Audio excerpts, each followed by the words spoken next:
Only those who risk going too far can possibly find out how far they can go. T.S. Eliot.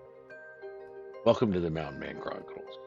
These are the stories of our adventures, our family, and our friends, and of course, cannoli. Please join us as we explore our surroundings and discover just how far we can explore. I sincerely hope you enjoy our videos. Hey, this is Paul again, coming at you this time from my shop. Occasionally going to do like product reviews, stuff that's worked well for me. I did one of my ammo cam fire pit, just kind of impromptu. This one's a little more formal. One of the first decisions you have to make as a overlander or off-roader is, how am I going to air up my tires? Because I think airing up your tires and down your tires is one of the most important things you have to think about when you're off-roading, going over any kind of terrain, excuse me. When I look at going over terrain, like for example here in the snow, in the Sierras in the snow, you know, chains are mandatory when you're on the highway, fair enough. But I've been all over the snow in the Sierras and have never used chains. Chains have a place, they're great on ice. But I think as far as snow goes, the best thing you can do is air down your tires, get a wide footprint, and hopefully start to float. Like I said, chains are great for ice. But you need a way to be able to put air back in your tires. When I started four-wheeling many years ago, I went out with a guy, and my team, it was actually not just a guy, it was my whole club. And I was young, I didn't have an air compressor, so I asked a buddy of mine to air me up. And he had one of these portable air compressors called the Puma air compressor. And with the Puma, he basically filled up my 35-inch tires in about 2 minutes is what it takes, even to this day.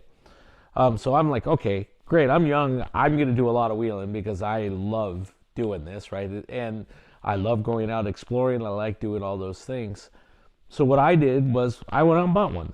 It was about $250 when I bought it. It's about $290 now is what I saw on the web, $290. Pretty reasonable as far as an air compressor. That's 100% duty cycle.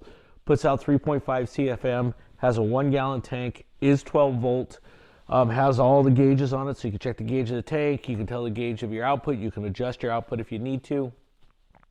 It'll run a small set of air tools if you need to on the trail. I've actually done that.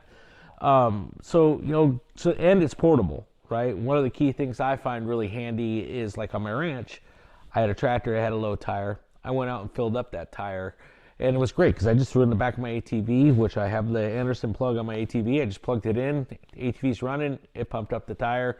I was able to fix it. I've used it to fix tires on my trailers. I've used it to pump up tires on my ATVs, air balls for when my kids were young. It's really done kind of double duty for me. And I've had it for 20 years, right? That's something to think about. There's a lot of compressors out there, as I mentioned, especially if you're making a decision as a new overlander. One of the things you have to think about, and I would hope everybody would think about, is what is the longevity? And for me, what was the portability? Now, I did put an ARB in my Jeep. And it was $1,000 to put it in. You know, ARB costs and all the wiring and doing it all, which was fun hooking it up, I have to admit. But for $299, does it have the pressure an ARB does, the twin ARB does? No. But does it have enough pressure to fill up tires and do multiple tires at a time? Yes, absolutely, it's done well. The other thing is there are comparable, like the new NAP, I think called the Maxxis, I think is the name of it, air compressor's pretty good, but it's all made of plastic.